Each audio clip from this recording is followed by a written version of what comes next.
Hey, tubies!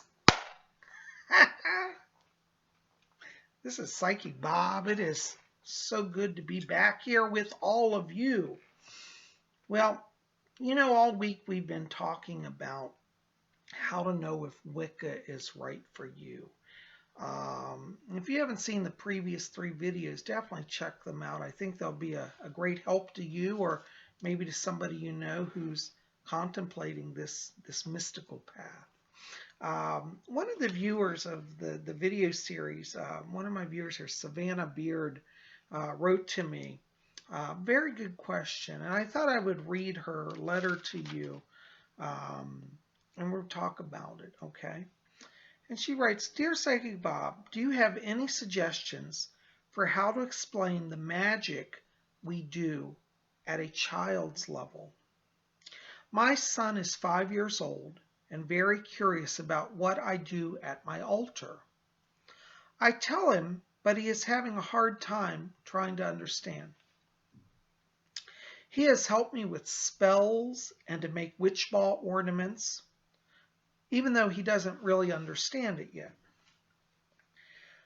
He also doesn't understand when his grandmother tries to tell him and others that our magic is not real. He loves my crystals and other tools and loves the metaphysical shop where I buy my supplies. It's his favorite store.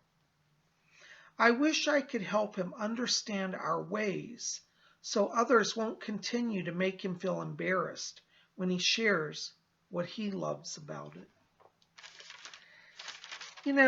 Savannah, I have to tell you, I really like this letter because it touches in on a number of very important issues. First of all, you see there's kind of a split within the craft because many people want to say, well, I don't want to force Wicca on my children because when I was growing up, my parents made me go to church and made me be, for example, Catholic. Not to pick on Catholics, but I've had a lot of letters like that. And I'm not going to do that to my children. I'm going to let them be free, and when they're 18, they can decide what religion to be. Well, for people who follow that path, that may sound like a generous and liberal approach. But I'll say, in regards to that, if you fail to give your children a spiritual direction in their life, you do them some grave disservices.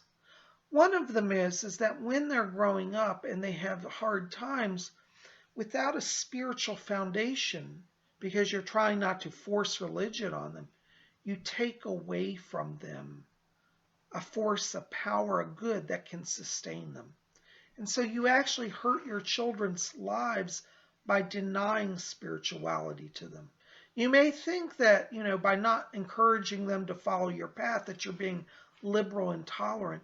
But the truth is, children have nothing to reference that liberal gift that you give them. They don't have the life experience to deal with changes in things that are struggles in their lives. So a spiritual foundation gives them an extra tool to work with. So this is why I am in favor of children being raised in the craft. Now, I think the craft, because it has a liberal tradition, allows, freedom of choice. So if your child becomes 18 and says, well, gee, Mom, I want to go be a Buddhist, not a Wiccan, most Wiccan parents are going to be totally embracing of that. But until they reach that mature stage, to hold back spirituality from them, I think is a grave disservice. And I know a lot of parents are doing it thinking it's helping their children not to be, quote, indoctrinated. But then you have to look at the religion. The religion of the craft really doesn't indoctrinate. It offers a way of life. And I think for children growing up, it is important to offer them a way of life. Okay, so first of all, Savannah, I want to say I think it's wonderful that you're doing that. I want to commend you for raising your son as a Wiccan. And allow him that choice. I would also say while he's growing, Allow him to experience with his friends. Maybe he wants to go to church on Sunday, you know, um, and maybe he wants to go to a synagogue one weekend. It's good throughout their childhood to let them be exposed to other religions, but I think it's good in the home to have that foundation. So I think it's wonderful you're raising him with the Wiccan Foundation. Hats off to you, seriously. I don't think there's anything wrong with that. Now, in regards to his age, he's 5 years old. And I have to tell you, I studied child psychology when I was in university.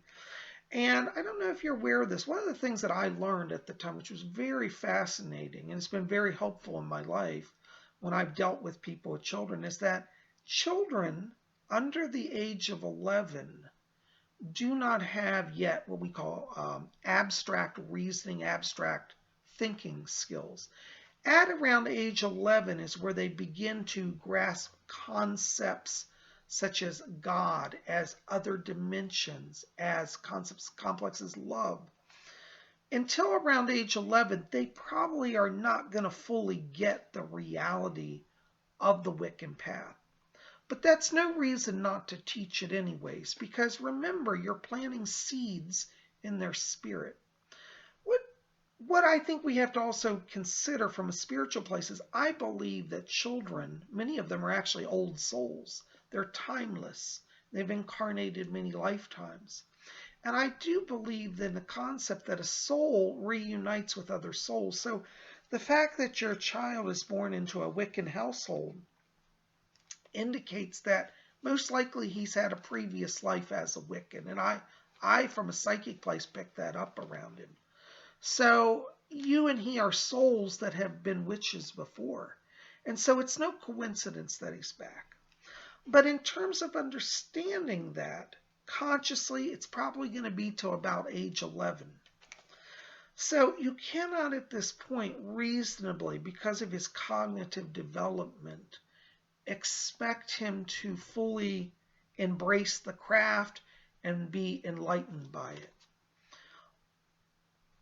It's interesting you say he's helped with spells and make witch ball ornaments, and he's enjoyed that, but he doesn't quite understand it. It's not so important that he understand it as much as that he has the experience of doing it.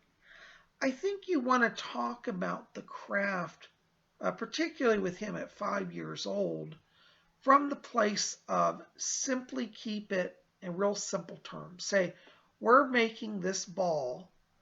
For example, let's say you're making a witch ball to give to your sister. We'll say, you're making this ball to let your sister know, your aunt, it would be his aunt, let your aunt know that she's loved. You don't have to go into that. The herbs have power to release protection and the gods are connected. And he's probably not going to get it. Just say you're doing this because it's to show love. Children can generally get the idea of love. Like you say, do you love mommy? And they'll say yes. They understand that. So you love your Aunt Sue? Yes. Well, we're making this to give Aunt Sue love. And when he says, well, why are we doing all this at the altar, the incense, the candles?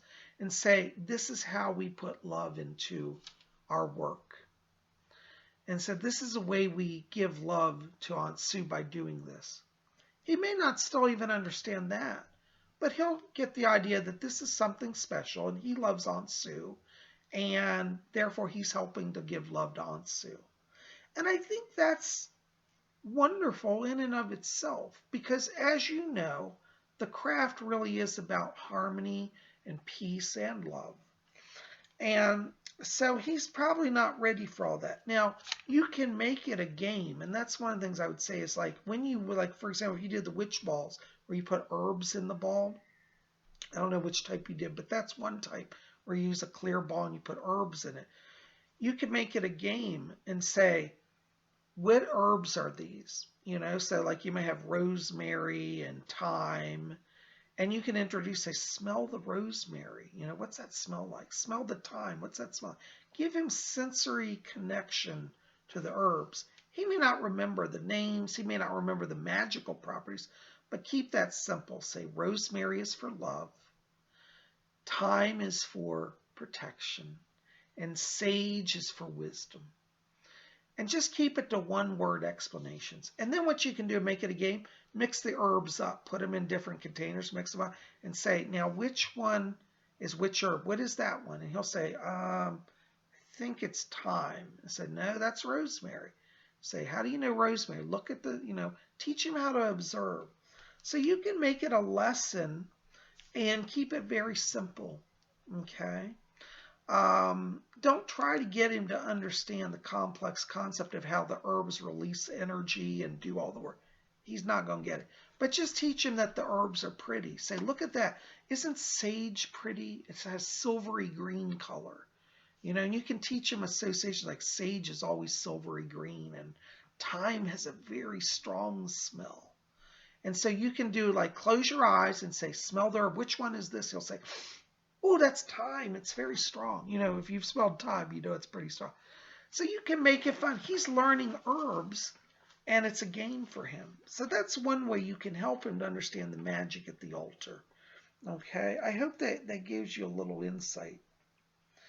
I think the next problems are much more complex. You say he doesn't understand when his grandmother tries to tell him that our magic is not real. Now, this is where we have the conflict, and this is when we talk about Wiccans interacting with non-Wiccans, especially if it's a family situation where they're opposed to the religion or simply don't understand it. I don't want to say tell him don't talk about it, because then you ingrain the concept that somehow what you're doing is wrong or shameful. That's not it. But I would teach it to him from a place also of this is something so special that we do in our family. Grandma's family, they don't do this. They have a different way. And their way is special also. So when you're at grandma's house, you can do things her way. If you're okay with him being there, she may take him to church when he stays with her, and you teach him the idea that grandma does it one way, we do it another, but we both are doing what we do in love. So you don't want to drag him into the religious war that could occur. If your mom, his grandmother, is really hostile and tries to, convert him, that's a whole nother issue where you may have to intervene and say, he's not here to be converted. And that may require a separation for a time until that settles down. But I don't get the sense that she's necessarily trying to totally attend, but she tries to tell him it's not real. Well, to non-initiates, to non-practitioners of the craft, what we do doesn't seem real, because they don't understand the energies that we work with. And to explain to him energy concepts at this age, I think, again, will be difficult. So what you want to do is just affirm to him that grandma does things in her way. Maybe when he goes to grandma's house, they pray the rosary. And he says, well, Mom, they wouldn't do anything like with herbs, but we prayed on these beads. And you say, well, that's grandma's doing the same thing we do. She just has a different way. So let him learn to be accepting of grandma's way and still continue to teach your way. Because as he grows, he'll have an open mind about things. And I think that's important. You don't want to set up an us-them mentality. Because many, particularly, and I'm not trying to pick on anybody, but in some of the more fundamentalist Christian households, they do want to create that. So you have to be the reinforcer that grandma's way is her way, and that's special to her, and your way is special to you. And I think that's probably as far as you can get with that. But again, I think that you may at some point, if your grandmother tries to belittle him or really almost even punish him, there's the other extreme, that if he even brings it up, she might punish him. Or if he's wearing a pentacle in the house, she may try to take his jewelry on, say it's demonic. At that point, you have to intervene and say that he does not have to sacrifice his sacred truth. And if she cannot honor that, there may have to be literally a separation until she can honor those boundaries. And I think it comes down to, particularly the younger person, it's a boundary issue. That the adults have to have the boundary issue of saying, you know what, if you're going to keep my son while he's at your house, you have to respect that he's being raised as Wiccan. He's welcome to go to church with you. He's welcome to do the rosary with you. He can pray to Mary. In fact, find the common grounds. Like for example, if the grandmother is Catholic, which you don't say here, but if she were, you could teach him about Virgin Mary and then teach him about the goddess and say, we have a wonderful mother who lives in the heavens. And you can call her Mary, you can call her Bridget, whatever you want to call her, Isis, call her Hecate. But teach him that he has a loving mother, that you're his mother, and that you have a divine mother in spirit. And so when he goes to grandma's house and she's taking him to pray the rosary and do the prayers to Mary every day, he can be down with that.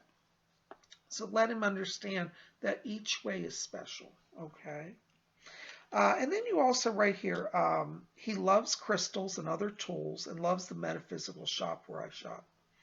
It's his favorite store. Yes, well, see, as a child, he's developing his tactile senses, his visual senses, his auditory senses. The base senses, the 5 senses, are being developed right now, particularly at his age.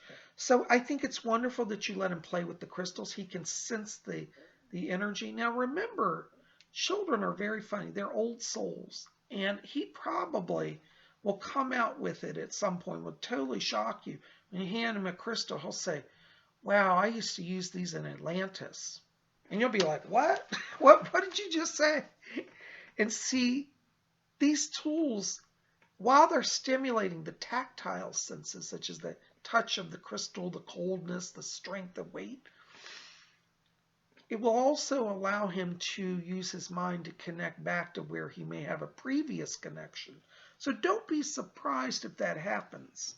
As you help him develop his 5 senses, you can also encourage him to develop his 6th sense, his psychic sense. Children, interestingly, are very psychic. And now I know earlier I said that children do not develop their abstract reasoning until age 11. That's true. But when we talk about the psychic senses, yes, it does use a level of abstract reasoning. But I also believe that it's a pure energy from spirit that is not dependent on mental cognitive development. So this is why we can see children who are lower than that age literally pick up something and come out with something profound because it's literally a pure channel. And so you want to also teach him to honor how he feels about the crystal. So you say, do you like that crystal? He's like, oh, I want that amethyst crystal. And you say, well, what do you think about it? Oh, it's pretty, Mommy. He'll say, it's pretty. You say, you like the color purple? Yeah, I like that color. And you can use the crystals also to teach him just his daily skills, like that he'll be needing for school, like how to count. So you can use your crystals, like how many amethysts does Mommy have? 1, 2, 3, 4. What color is amethyst? Is that red? No. Is it green? No, it's purple. So teach him his colors, teach him his counting, teach him his alphabet using these metaphysical tools, because he will become comfortable with them. And as he gets older, he'll be able to relate to them. So I think this is very important. So I would definitely continue taking him to the metaphysical shop. Let him have fun with that. You may want to ask if the metaphysical shop has programs for children. Sometimes they do. They may have a thing where it's like, come and learn about Crystals Day. Or you might even want to help him integrate with other children on the path. Ask them if you could come in and teach a shop. Maybe you want to teach a shop on finding your favorite crystal. And you could have children and teach them about the stones and let them experience them. Kind of like show and tell, where you bring in crystals, you teach them, and then the parents can help them pick out and take a crystal home. Wonderful way. And that will allow him to integrate with other children also on this path. And it's wonderful. So, yes, I'm not surprised he loves it. Again, also reflect back to past life stuff.